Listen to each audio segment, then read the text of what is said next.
आज़ादी से पहले के राजस्थान की जब बात होती है तो अक्सर राजा महाराजाओं के किस्से सुनाए जाते हैं। लेकिन कुछ कहानियां हैं जो इतिहास के पन्नों में कहीं दब सी गई हैं। ये कहानियां हैं किसानों के ज़बरदस्त आंदोलनों की। तो आज हम उसी भूली बिसरी लेकिन बेहद अहम लड़ाई को समझने की कोशिश करेंगे। तो सवाल ये उठता है कि आखिर ऐसी क्या नौबत आ गई थी कि हजारों किसान अपनी जान दांव पर लगाने को तैयार हो गए। चलिए सीधे इसी सवाल की तह में चलते हैं, क्योंकि यही वो सवाल है जो हमें इन सभी आंदोलनों के दिल तक ले जाएगा। देखिए, वजह कोई एक नहीं थी, ये बरसों से जमा हो रहा गुस्सा था। सोचिए, किसानों पर एक दो नहीं बल्कि लगभग 25 अलग अलग तरह के टैक्स लगे हुए थे।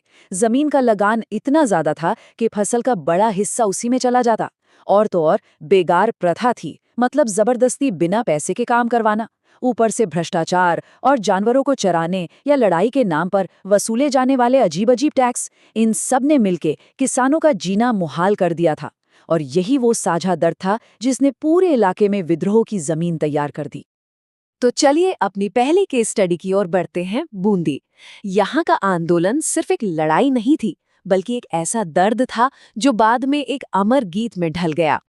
इस आंदोलन की शुरुआत तो 1920 में हुई, जब साधु सीताराम दास ने डाबी किसान पंचायत बनाई। लेकिन 2 अप्रैल 1923 ये वो तारीख थी जब इस आंदोलन ने एक बहुत ही दर्दनाक मोड़ ले लिया। हाँ, 1927 तक राजस्थान सेवा संघ के बंद होने से यह आंदोलन थोड़ा शांत जरूर हुआ, पर लोगों के दिलों में जो आग थी वो बुझी नहीं थी। और यही आग 1936 में फिर से भड़की, लेकिन इस बार इसका मकसद थोड़ा अलग था। सामाजिक सुधारों पर ज्यादा जोर था। डाबी में जो हुआ वो क्रूरता की इंतहा थी। किसान तो बस शांति से अपनी बात रखने के लिए जमा हुए थे, और तभी पुलिस अफसर इकराम हुसैन ने बिना कुछ सोचे समझे उन निहत्थे लोगों पर गोलियां चलाने का हुक्म दे दिया। और उस गोलीबारी में 2 किसान शहीद हो गए। एक थे देवीलाल गुर्जर और दूसरे नानक जी भील। और जो बात दिल को सबसे ज्यादा छू जाती है वो ये कि नानक जी भील उस वक्त झंडा गीत गा रहे थे। सोचिए, आखिरी सांस लेते हुए भी वो आज़ादी का गीत गा रहे थे। उनकी शहादत सिर्फ एक मौत नहीं, बल्कि उस पूरे संघर्ष का प्रतीक बन गई। नानक जी के इस बलिदान का लोगों पर बहुत गहरा असर हुआ।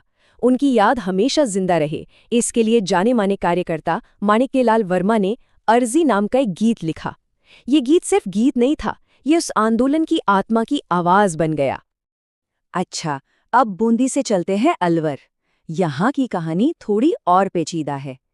इसे दोहरा दमन इसलिए कहा जाता है क्योंकि एक ही इलाके में 2 अलग-अलग किसान आंदोलन चल रहे थे और दोनों की मांगें भी कुछ-कुछ अलग थीं।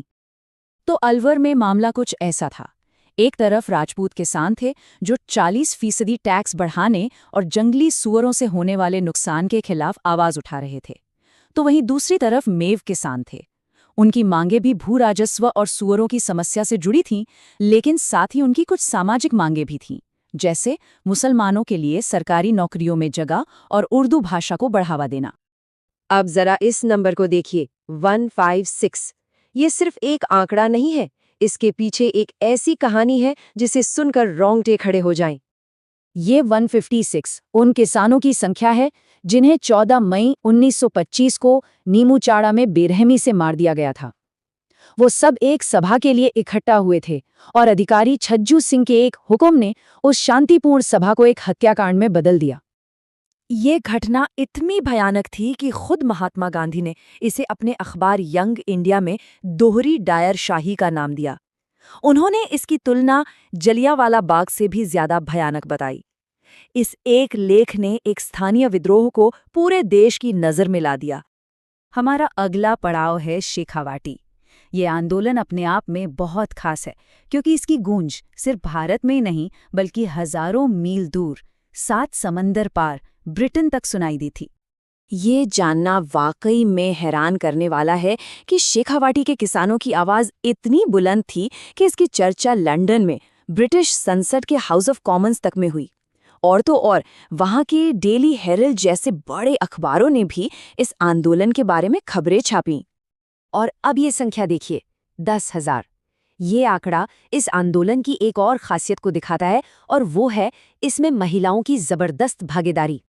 जी हाँ, ये 10,000 वो महिलाएं थीं जो 1934 में कटरा थाल सम्मेलन में इकट्ठा हुई थीं।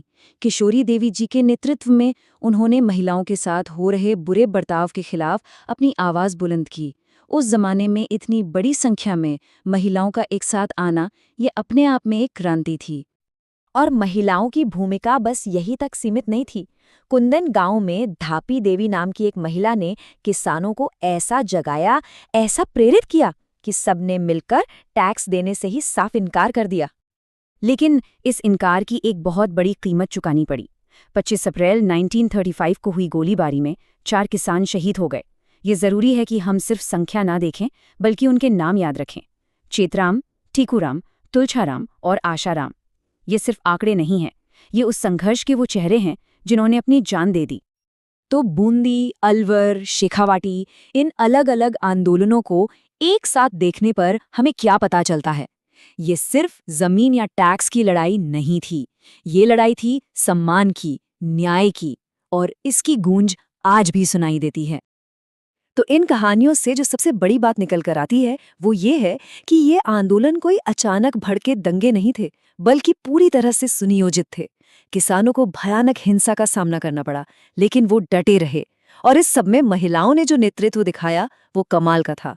इन आंदोलनों ने ये भी साबित कर दिया कि अगर आवाज में दम हो तो एक छोटे से इलाके का संघर्ष भी पूरी दुनिया का ध्यान खींच सकता है। और आखिर में एक सवाल जो सोचने पर मजबूर करता है, जमीन और सम्मान के लिए लड़ी गई इन लड़ाइयों की विरासत आज के दौर में जो सामाजिक आंदोलन हो रहे हैं उन्हें किस तरह से प्रेरणा देती है?